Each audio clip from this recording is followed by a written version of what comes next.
Talking about mentorship, if I want to learn from somebody, I will go straight to the top.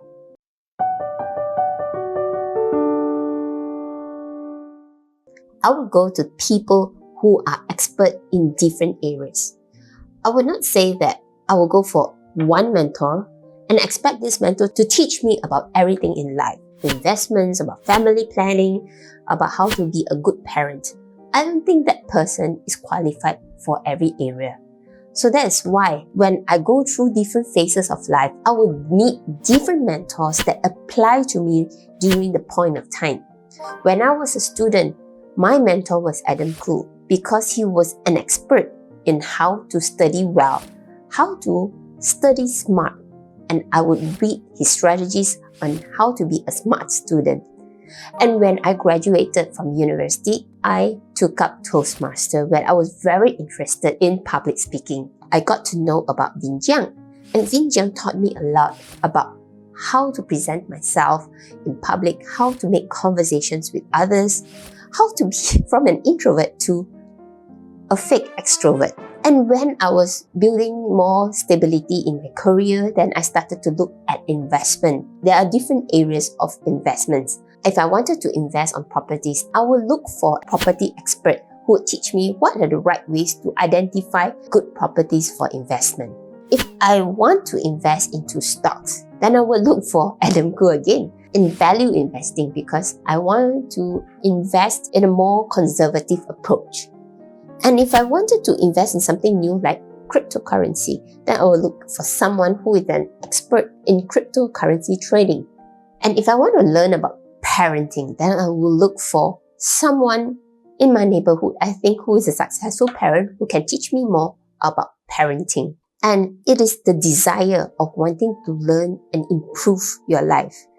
And just like what Adam Khoo said to me when I attended his seminar, you may learn a lot of strategies from all the seafoods around the world, but if you do not apply these strategies that were taught, then they're basically just useless knowledge. Try to name an athlete who didn't have a coach, who made it all the way to the top without a coach. None. There's basically no athlete that comes without a coach. Arnold Schwarzenegger. There was a time where Arnold Schwarzenegger struggled to grow his calves despite having a great upper body. His calf wouldn't grow as what he wanted. So he heard about a man in South Africa. His name was Reg Park, known for his impressive calves. So he flew all the way down to South Africa to meet Reg Park. When he got to the gym, Reg Park showed Arnold how to use the calf machine by adding 900 pounds to it. And that's where it clicked for Arnold. He has been doing too many reps with lighter weight. When he followed Reg Park's advice to increase the weights and change his routine, you could see that his calves grew so much more, to the extent that the media was speculating he had calf implants when he actually did not. And that was how impressive it was. The best ways to learn from a mentor is modeling. That means you take the best things that you see from this mentor and apply it to yourself. Modeling gives you something to compare yourself with and helps you to see where you can grow. When you do modeling, pick the best things from your mentor and apply what is relevant to you and make it your own style. And that is what most successful people do. And being close to your mentor makes a big difference. The closer you are to the mentor, the more you learn from them. It is said you are the average of the 5 people that you mingle around with. If you mingle with successful people, chances are you will be successful. But if you mingle with people who are not motivated, who just want to be the average employee, then don't expect too much because that's where you are going to land up with. If you really want to level up, spend more time with the mentor that you want to learn most from. Just like Monish Prabhai. He says that he doesn't have any friends. His good friends are Charlie Munger's good friends. He became friends with Charlie in this social club. Charlie introduced him to these influential people. And subsequently, Charlie Munger's friends are his friends, all these successful people, and that's what brought him to what he is today. So how do you find a good mentor? Most people imagine mentors as somebody who has amazing experience, a great track record, is sitting there available to mentor anybody that comes to them. Basically, somebody that you want to be one day. The reality is, you can't just find mentors like that sitting and waiting there for you. Most of the ideal mentors are either too busy chasing their own goals, they are not interested in mentoring you, they are focused on other priorities. When you are looking for a mentor, look for somebody that really wants to mentor you. Somebody that you can trust completely. Trust is one of the key criteria in a good mentor. Mentoring is just like a marriage. So when you are looking for a mentor, look for someone who really wants to mentor you, who really have your best interests. Both parties are totally in sync. You have a great rapport with each other. You trust each other completely. You must stick to each other, be it bad, good, and ugly. So it's not something that you go for 1 or 2 sessions and that's it. Mr. Miyagi from The Karate Kid, one of my favorite movies when I was a young kid. He didn't have flashy credentials, he didn't have a long list of students, he had the wisdom, he had the experience, he had the patience, his desire to help Daniel to succeed. And he didn't teach just karate moves. If you remember in the movie, the start of his training was to paint the fence up and down, up and down.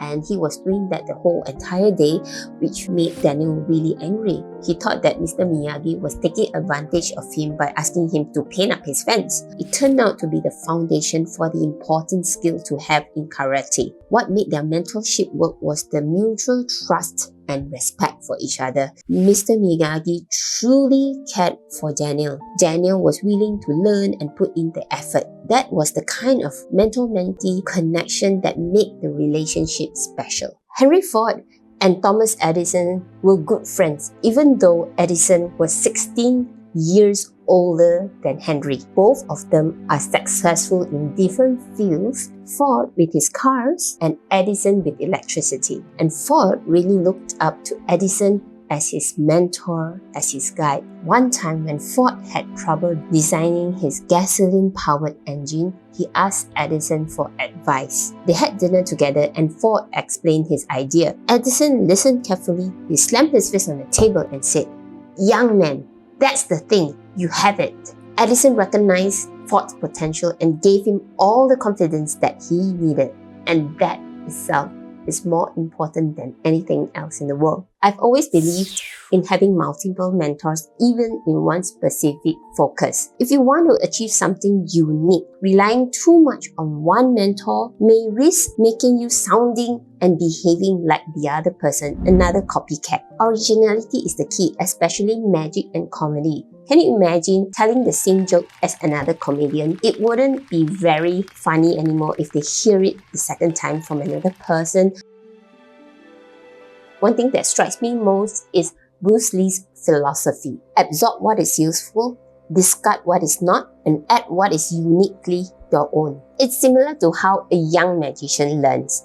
At first, he starts with the basics. He learns from one magician, how to do the basic card tricks, how to manage stage performance. Then he watches many magicians. It takes only the parts that resonates with him and he discards the rest. And over the years, he starts to explore different styles, learning from different magicians, getting different ideas, different tricks. And he slowly develops his own performance style, which is a mix of everything he has learned from different magicians. But when you put it together, it's completely unique to him. He has his own special style. He has become a magician of his own. Take David Copperfield. If he stuck to only one mentor that he knows, he wouldn't have become that magician he is today, that famous magician. If you have books, you have mentors, you watch videos on YouTube to teach you how to be a better individual at certain expertise, learning all that but not putting into practice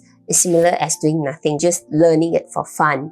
And a lot of people just reading it, absorbing everything, and not taking into action what they have learned. It's like working hard without working smart. It wouldn't get you very hard. The hardest worker, laborer, is not the richest or highest on the ladder.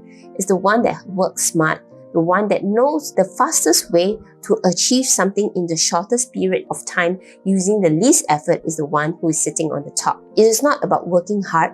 It is about working smart. Imagine you are in a new city and you drive around the entire city just to understand how things work. Why not just use GPS, Google Maps, or Waze? It helps you to reach that destination much faster without knowing the entire map. That's the concept that we are trying to preach here. It's good to be lazy.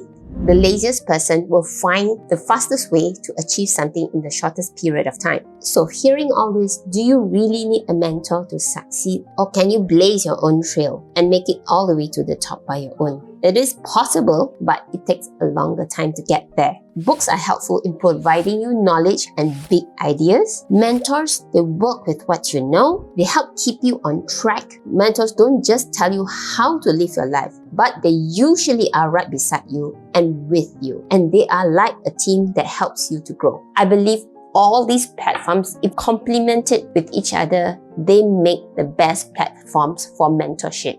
Number 1, books. Books recommended by Gates Notes, Bill Gates book recommendations. I like to look at Amazon's the best 10 non-fiction book recommendations. And I like to go to the airport to look at the top 10 books that are frequently read by travelers around the world. I like to watch YouTube influencers recommending books that are inspirational to all. Number 2, I like to go to YouTube platform to just gain different perspectives on public speaking, mentorship, leadership. And I just listen to them when I'm on my way to work or I'm just getting ready for work and getting my breakfast ready. I'll just listen to all this sharing on YouTube and they are as good as gold. So drop your comments below on what you think about mentorship to you. And I look forward to hearing from you soon. See you in my next video.